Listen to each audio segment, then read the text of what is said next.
Now, to Jungle Rock, I get to, we got our rain at the beginning of the walk. And into Roncesvalles, it was raining afterwards, there was some wet days.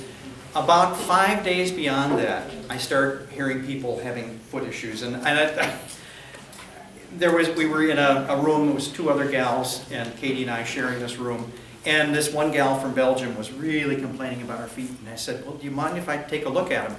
And I did that a lot on the hike, actually, to a lot of people. And they would always go, yeah, you creepy old geezer. You know, right. You know. And I would explain that I actually knew a little bit about it. She took off her shoes. She had terrible blisters, which we bandaged with those things and treated. But she was also, her skin was turning like a lobster. And it is like as red as your red shirts, the brightest of red. And it looks like you've boiled a crab or a lobster. And it's happening in blotches on your feet. And it wasn't itching, but it just looked awful. That's the beginning of jungle rot. It will eventually blister, it will eventually be awful. And I've had it on the Pacific Crest Trail and some other ones, and a lot of other people. I always carry a very small tube of some kind of antifungal cream. This is tinactin, but you can get little tubes of these things, that are small enough that I keep them with me, because all it takes is 1 or 2 treatments with an antifungal, and it will go away. And actually, I treated her feet and told her what to get at the pharmacies. And we saw her later on in Compostela, and she wasn't sure if she was going to be able to make it at that point, but it completely cured it. So you can get to the point where you take your shoe off from one day, and the entire foot is just like a lobster. I mean, totally red. Just cover it in this stuff. You may have to go to using powder and whatnot in your socks. And the other thing I always carry is tinactin, but any antifungal, is Neosporin, which is an antibiotic and analgesic. And you can use this if you're hiking in the summer and it's hot and sweaty. You may get sweat blisters on your back from your backpack where you're just sweating all the time. This stuff is great to put on there. However, a nurse recently told me that it's not being used in hospitals anymore because there's a lot of allergic reaction to it from people. We're developing an allergy to it. So bacitracin is what she was recommending. This still works for me, so I use this. But some kind of antibiotic. And you cannot buy antibiotics in Europe very easily anymore, so make sure you take them. A lot, even I know in Norway and France are outlawing over-the-counter antibiotics. Well, and the other thing with the fungal, if you really get athlete's foot or jungle rot bad, get a can of spray fungal and shoot your socks with it, your shoes, just spray it, in there. It does work. And it's easy if you've got the stuff to fix it. The other thing for the bacitracin and the Neosporin is a whole list of different chafing issues. And there's one called monkey butt that you can just imagine what that is. And it just happens from movement, constant movement. And the cheeks of your butt just get really raw. And Neosporin, bacitracin, any of those things work real well. At this point, because we're running down in time, there are a few pieces of gear that I wanted to show people. And I'm going to shoot into that. And the first is hiking poles. They are absolutely, in my opinion, necessary. Most thru hikers in America use these, probably 98%. The only ones that don't are some of the strongest, craziest hikers that I know. The proper length for a hiking pole, just stretch them out. Get these kind of cam things, not the twist ones. The twist ones are harder to use. And these you can get from Costco at times. Each different Costco is different. I got them for $24 a pair. Wow. They're carbon fiber, and I've had people hike the Pacific Crest, the Appalachian Trail with this pole. They work fine. Is this the season to get them now? They're Yep. seasonal, so They're you seasonal. can go straight to Costco and get them. That's right, if they have them. Some Costco's never carry them. But the way to properly, I'm sorry? These were called Cascadia, but they're called something else now. I bought several pair when they first came out. And the proper way to do it is make it long and take it down so that you're basically holding the top and your forearm is parallel to the ground. when your arm is next to your shoulder. Okay, that's about the right length. Now, going downhill, you can make it longer so they poke way out in front of you. But what I see mostly is improper use of poles, and if you're not using them right, it's kind of like, well, you're just carrying something extra, and there's no reason for it.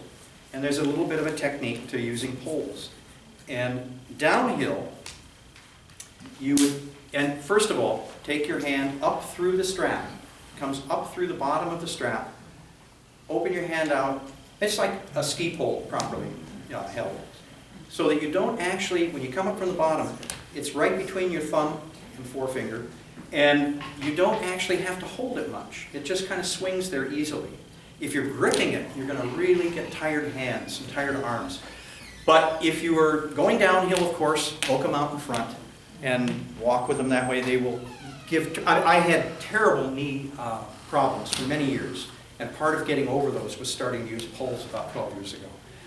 Because going downhill, you can step down big steps and take some of that weight into your arms and shoulders and back. But on flat ground or going uphill, this is where I see people walking as if they're walking on a downhill. And they just kind of poke the poles out in front. Well, poking them out in front is pushing you backwards. It's exactly opposite to what you want to do. So the way to learn to use poles is to drag them. Just put them like this, don't even grip them. And drag them with your own natural swing. And I'm doing this, and each one of those is exactly the proper way that a pole should be used on a flat or going uphill. And what happens is that as you get used to that dragging behind you, then put a little push with your forearm. And that little push just it makes your leg go forward. And on an uphill, it really, I went from before poles doing maybe 17 miles a day on the John Muir Trail, that kind of day. After poles, the very first time I took them out there, I was at 27 to 30 miles per day. It's unbelievable because it translates the forward motion. You're not just doing your legs anymore. You're getting a full body workout. It tightens up your triceps, your shoulder, and your back. All of those muscles come into play when you're using poles properly. So keep them behind your heel as you're walking. They should never actually be out in front of your heel or in front of your foot. Whoa. Just keep them behind your heel, and each stroke gets a little bit of a push. It's got the tips on those? Well, Some of them have rubber and some of them don't. And what's the no, deal? they'll always come with rubber, and you want to keep these rubber tips because every time you get into town, you've got granite or marble sidewalks, and you don't want to be scratching it up with the real tip, which is underneath. It's a carbide tip underneath. But the minute you get out of town, take these off, because these do not provide good traction on rock or soil or anything else. The carbide tip does. We're on a carpet here, so I'm going to leave them on. But take the tips off out of town, put them back on during town. Well, and getting into gear, on the back of your Camino Flicks page is just a number. These are some of the ultralight companies that put out ultralight gear in America. And one of the neatest pieces of gear, actually, Lori asked me to bring in, are Dirty Girl gaiters. And these are little spandex gaiters that have a bit of Velcro at the back that hooks onto your shoe at the back. And they go on to keep dirt and crud and mud out of your shoe. They're not waterproof. These are spandex. So, and your shoe has to be waterproof to make that work anyway. But basically, they sit like that and just keep you from getting rocks. I get tons of rocks in my shoe, especially because I kind of shuffle. Go online. Actually, I've got the website on that page. But it's the funniest website you'll ever see because it's all double entendres. These are American ultralight or ultra runners who run hundreds of miles and that have made this product. And everybody on the long trail uses it. What's the website again? Dirty Girl Gaiters. DirtyGirlGators.com. Don't just do Dirty Girl so you get something out of it. It's DirtyGirlGators.com. And they're a terrific piece of gear. And then the other thing was an umbrella. So this is a backpack from a company called ULA, Ultralight Adventures, something or other. It weighs around a pound, and this is what Katie used. I have a slightly bigger one, but you want to find a really, really lightweight backpack. You can get some nice Ospreys at REI, but from these companies that are on that page, you'll get some very, very interesting stuff. The reason I'm putting it on is to show you another piece of gear that, surprisingly, I don't know of any, well, there probably are a few, but almost all of the serious hikers that I know that are in the 30 to 50,000 mile range, I mean, these guys are unbelievable, hike with an umbrella. And some don't even take rain gear. This is it. And the way you use it is there's a little strap at the bottom. First of all, you want one that's Mylar. There's a company in that group called Gossamer Gear that now sells them. Originally, we got them from Golite, but they went out of business, so you get them from Gossamer Gear. But they're extremely light. What do they weigh, about 5 ounces? Yeah. They're really, really light. And you don't have to hold it. It doesn't mean that you don't get to use your poles. You put your chest strap on, your sternum strap, you tuck it down there, tighten that up, and if there's no wind, that's good enough. And then you're good to go. And, you know, it just kind of flies. Well, you're good to go usually. But what you do normally is take a carabiner at the bottom here, hook it to your waistband, and you can snug that up so that when there's wind comes up, you can angle it this way or that way and snug it down. And the thing, when you tighten that up, the main thing for this is actually not the rain. You're okay with a raincoat in the rain.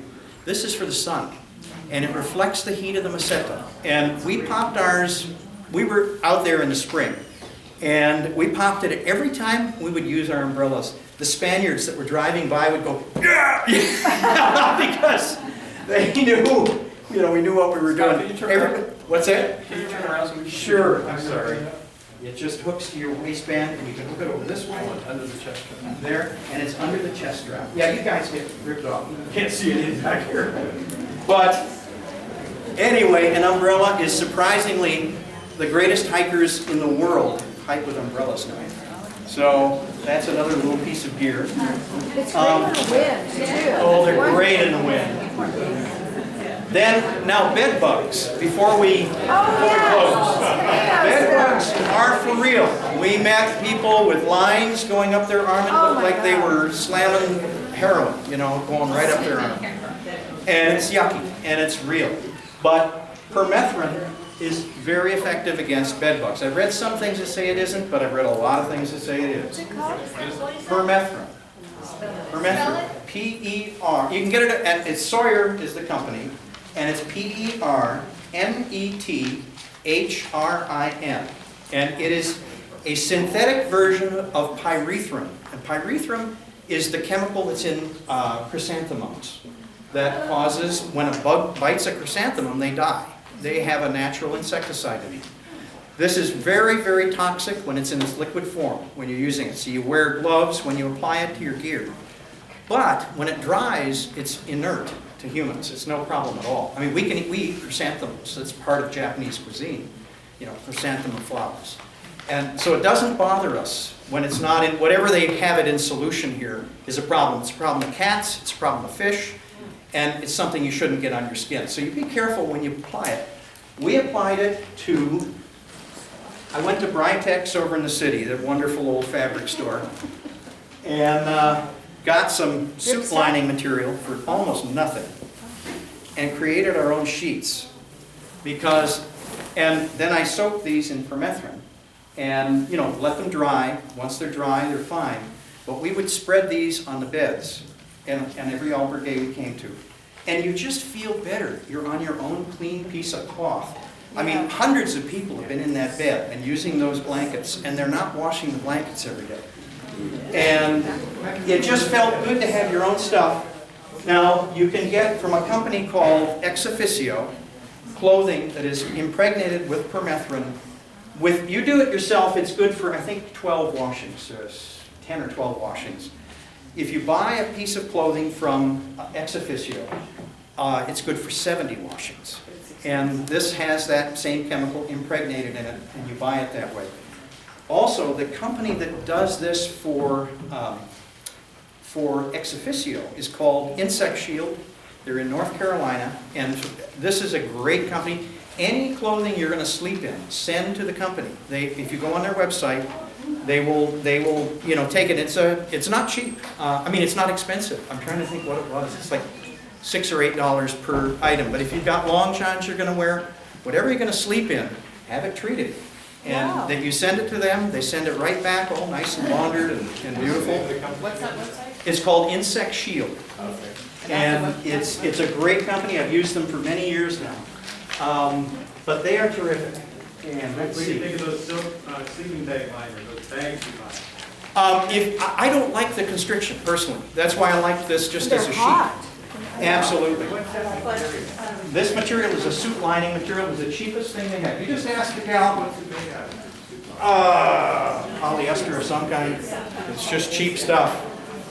But the only piece of gear I bought for the Camino that was really an expensive and wonderful piece of gear is this little thing, which is under half a pound and packs up the same size as a down jacket, but it's a 45-degree summer sleeping bag. Yes. And actually it's a summer quilt.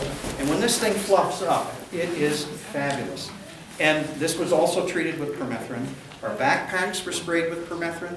So everywhere we went, we basically were prepared. If there were critters in those places, they'd go to somebody else, hopefully. And we didn't have any issues. But the sleeping bag this is from Z-Packs, one of the companies on their thing. They make some of the lightest, best down things in the country at this point. This is 950 fill, which is really, really expensive down. But you can zip it up like a sleeping bag, but it's made to be used as a quilt. So I just use this. I would sleep on top of the suit lining material with this just draped over me. And in the albergues, that's plenty, and really comfortable. But it was a half a pound to have my own bedding. And that was nice. Because frankly, it's not real sanitary a lot of places you go. So is that permethrin a spray? This is a spray. You can also get it in a bottle form where you dilute it in water, but this is a spray. And where'd you get that one? REI. Yep. You say you actually soaked that sleeping bag in that? I did. The sleeping bags I sprayed.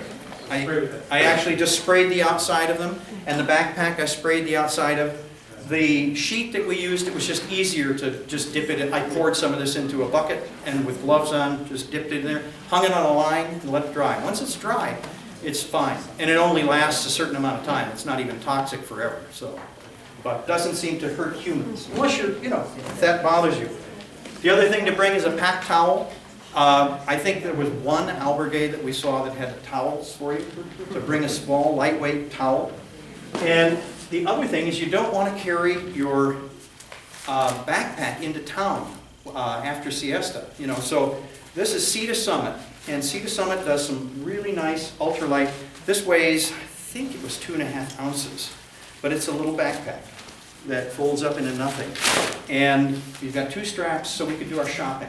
And so Sea to Summit has some great stuff. They actually have a really, really ultralight bag, a kind of a carrying bag too. Okay, thank you anyway.